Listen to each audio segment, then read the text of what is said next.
Hey, welcome to another episode of Hooked on Christmas. I would like to first thank all the new subscribers to the channel and all the people who have been a part of this channel since we began. We'd like to thank you very much, and we hope we're going to bring you some good content here in 2023.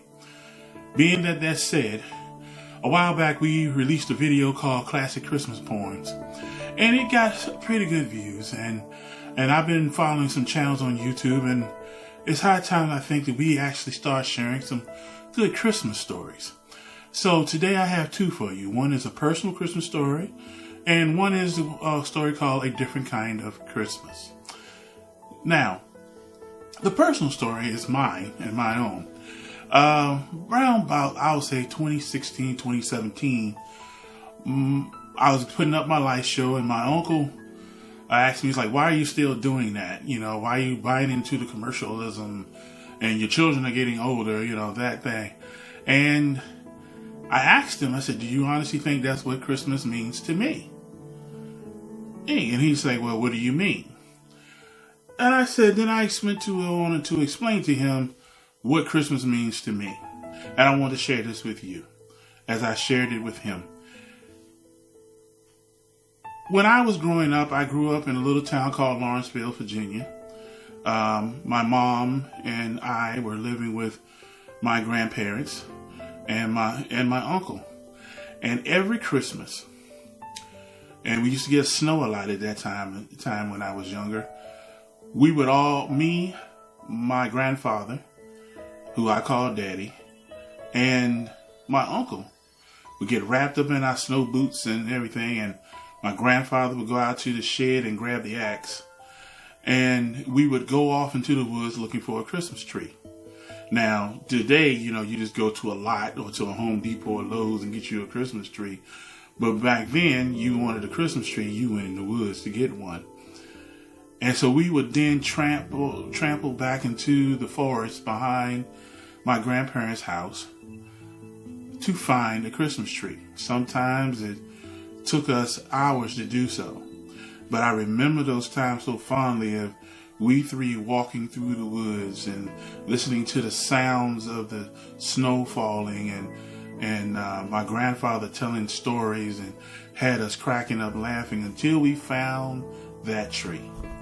And then we would trim the bottom limbs off, and my grandfather would proceed to chop it down.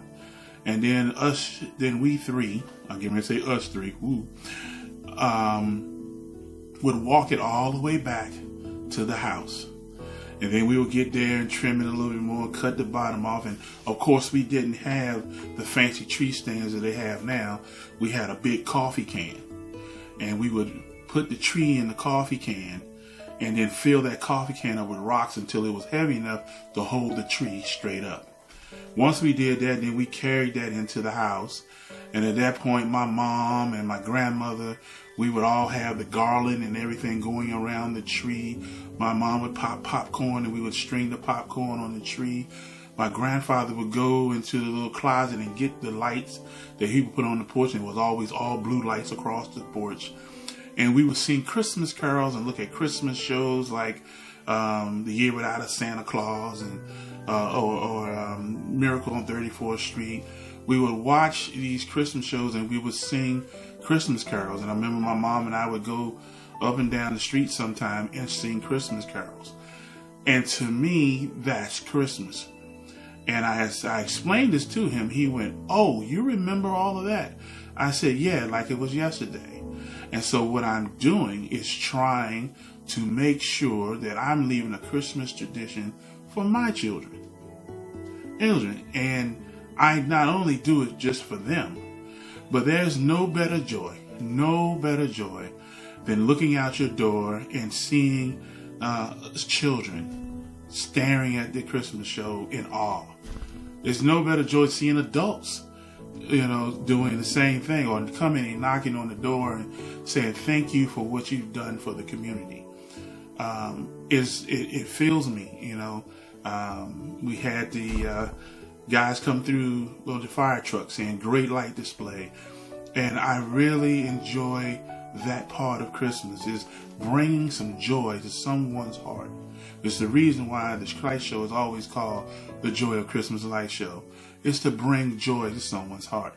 And once I explained this to him, he went, "Oh, okay, so you're not doing the commercialism." I said, No. This is a birthday party. And he said, "Birthday party?" I said, "Well, we do celebrate Jesus' birthday on the 25th. So since that's the day that we celebrate his birthday, then we should have a birthday party." And to me, when it's described in the Bible, where the wise men were following the star, and for all those months, that was the tune-up for the party. And then all of a sudden, all the stars were shining, beams of light came down on the manger, angels in heaven was singing. That is a light show that can never ever be matched, no matter what anyone says they can do. And to me, it's a birthday party. So shouldn't we be having a birthday party for our Lord and Savior? And my uncle leaned back and he went, "Oh boy, you got a whole different perspective." And I said, "Yes, I do."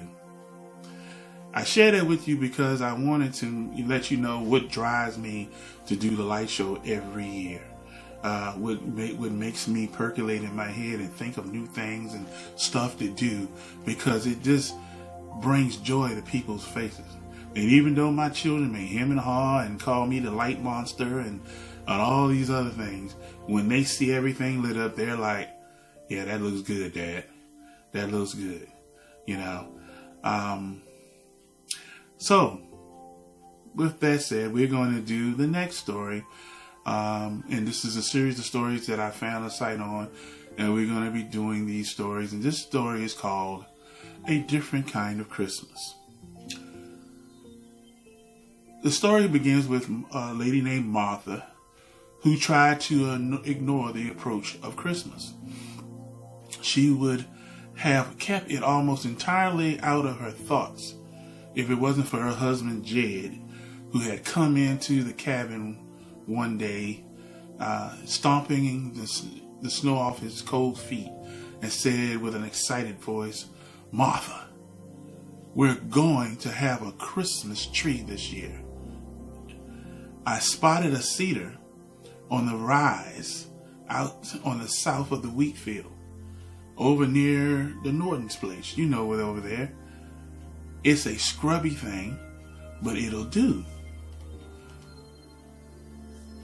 Maybe this Christmas will be a little different here, but it will still be the kind of Christmas we used to have."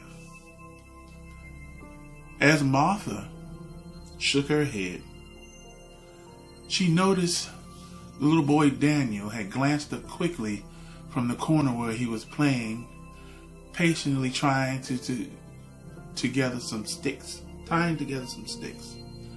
with bits of string left over from a quilt that she had made. She drew her husband close to her so the boy couldn't hear, and she said, "I don't want a tree. We won't be celebrating Christmas. Even a tree couldn't make it the kind of Christmas we used to have." Now you see, Martha Jed had two girls, and they were on the trek from the east to the west. And along that trail, something happened, and they lost their two girls. And they were buried out there on the prairie. So Martha said, "Don't you think I know? All those years fixing things for Maybelle and Stella, her daughters. I know all about the kids and Christmas." She stopped and drew a deep breath, glancing over at Daniel again, who was occupied not listening. "But I can't do those things with him," she said. "It would be like a knife in the heart, fixing a tree and baking cookies and making things for another woman's child when my own girls are back there buried on the prairie. Jed said softly, "Martha, Martha, it's been almost a year and a half. That's over, and Danny needs you. He needs a Christmas like he remembers." She turned her face to his pleading face. "I can't," she said. Jed touched her shoulder gently. "I know how hard it is for you, but think of the boy." He turned and went back out into the stormy, snowy weather. Martha said to herself, "Think of the boy? Why should she think of him?" she thought, when her own children, her blue-eyed, golden-haired daughters, had been left beside the trail on that endless trip across the prairie. The boy came to her not because she wanted him, but because she couldn't say no to the bishop that was back in Salt Lake City, who asked her and Jed to take care of the boy because the boy had lost his mother, who had also died on that same trek coming across the prairie, and his pa had just passed away. And he needs a good home. And Jed had gripped the bishop's hand and with tears in his eyes thanked him, but Martha had turned away from the sight of the thin, ragged 6-year-old boy who stood before them, however, not fast enough to miss the sudden brief smile he flashed at her. A smile that should have caught her heart and opened it wide. But Martha's heart was closed, though locked tightly around the memory of her own 2 gentle girls. She didn't want a noisy, rowdy boy hanging around, disturbing those memories, filling the cabin with a boy's loud games. Yet she had taken him because she felt she had no choice. Faced with the bishop's request, more of an order really, and Jed's obvious joy, she couldn't refuse. He came with them out to the new valley west of Salt Lake City and had settled down and provided himself a great help to Jed. Despite his young age, the young boy was always out there with Jed, helping with the farm animals and doing the things around the house that Jed needed him to do. Sometimes Martha felt pity for him, but she didn't love him. With Jed, it was different. He had accepted Daniel immediately as his own son and enjoyed having the boy with him. They had a special relationship. Daniel one day mentioned Christmas. One day it was too cold and snowy to play outside. He had been humming softly to himself as he played in his corner. Suddenly he looked up at Martha and asked, "Can you sing, Aunt Martha?" Martha paused and straightened up from the table where she was kneading bread. She used to sing to her girls all the time, but she told Daniel, "No, I can't. Not anymore." Daniel said to her, "My mother used to sing a pretty song at Christmas. I wish I could remember it." So a little time passed, and one day before Christmas, Jed went through the deep snow to do some chores for Brother Norton, who was ill. Daniel was alone outside most of the day, although he had made several trips in and out of the cabin. On one trip, he took the sticks that he had been tying together. Toward evening, Martha went out to the stable to milk Rosie the cow, since Jed had not returned. As she approached, she saw that there was a light inside the barn. Upon opening the door softly, she peered within, and Daniel had lit the barn lantern, and with its glow, he knelt in the straw by Rosie's stall. In front of him were the sticks he had tied together, which Martha recognized now as a crude cradle. It held Stella's rag doll, all wrapped in the white shawl Martha kept in her trunk. Now her first impulse was to rush in and snatch it, because the boy shouldn't have taken those things. But she stopped herself because she recognized the scene that was strangely beautiful in the soft light from the lantern. Rosie and the other animals, the sheep, stood close by watching Danny. He seemed to be addressing them when he spoke. Then the shepherds came following the star, Daniel was saying, and they found the baby Jesus who had been born in a stable. He paused for a moment, then went on, and his mother loved him. Now Martha felt suddenly out of breath, as if she couldn't breathe. For another mother at another time had loved this boy so much and had told him the beautiful story of the Christ child with such love that he hadn't forgot it at such a young age. And Martha had failed that mother. She felt in her heart she had failed that mother.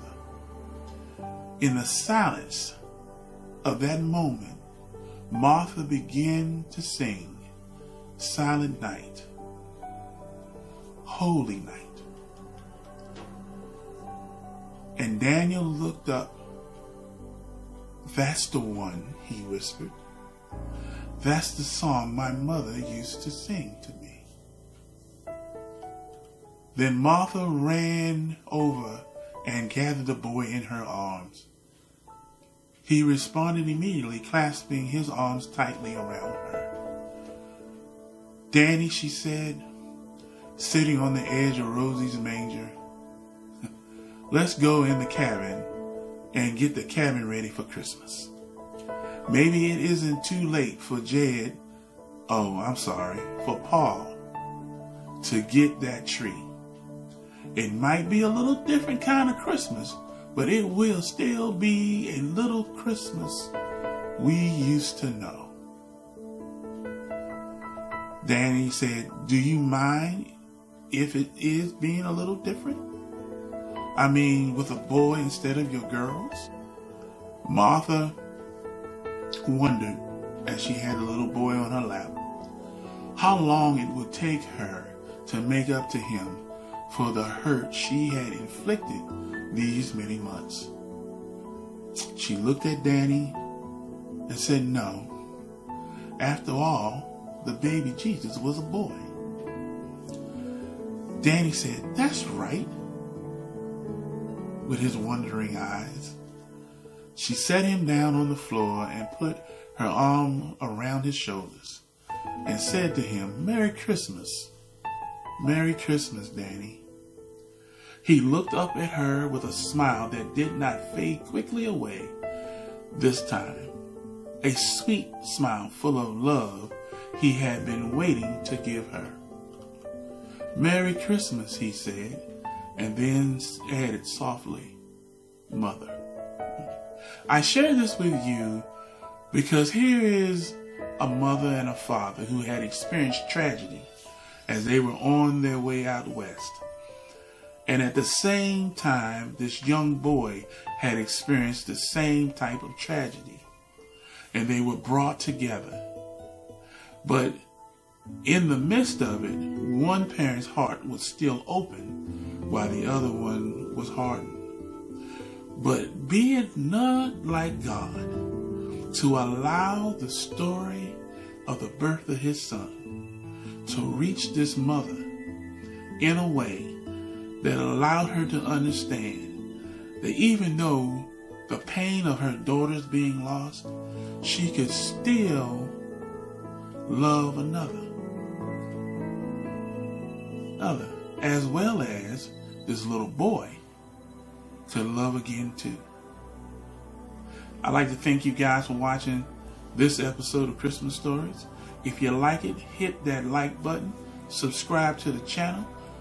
We greatly appreciate it. And if you have a Christmas story out there that you would like to share, to be out, that I can put out, send me an email and let me know what the story is, and I'll get it out on air. Thank you again for watching. Peace.